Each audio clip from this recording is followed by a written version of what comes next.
بسم اللہ الرحمن الرحیم۔ ڈبلن میں مقیم ہمارے ایک نواسے نے آج ہم سے پوچھا کہ نانا بابا، ہمارے نماز پڑھنے سے اللہ کو کیا فائدہ ہے جبکہ اس کی عبادت کرنے کے لیے بڑی تعداد میں فرشتے موجود ہیں؟ ہم نے بتایا بیٹا، اس میں اللہ کا نہیں، ہمارا اپنا فائدہ ہے۔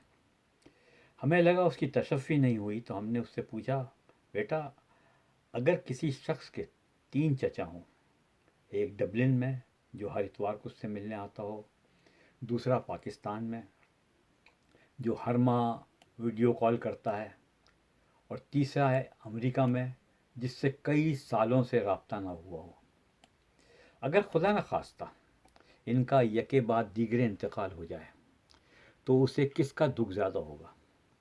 ڈبلن والے کا، پاکستان والے کا، یا امریکہ والے کا؟ اس نے جواب دیا ڈبلن والے کا، پھر پاکستان والے کا، اور پھر امریکہ والے کا شاید بالکل دکھ نہ ہو، کیونکہ ڈبلن والے سے قربت تھی جبکہ پاکستان والے سے بہت کم واقفیت تھی، اور امریکن سے تو بالکل رابطہ نہ تھا، بس سن رکھا تھا کہ ایک چچا امریکہ میں ہے۔ ہم نے کہا بیٹا اسی طرح جو لوگ اللہ کو دن میں 5 بار یاد کرتے ہیں، اللہ ان سے زیادہ قریب ہوتا ہے بنسبت اس کے جو صرف جمعے یا عید کی نماز پڑھتا ہے۔ تو سوچو جو بالکل نہیں پڑھتا اس کی اللہ سے کیا انسیت ہوگی؟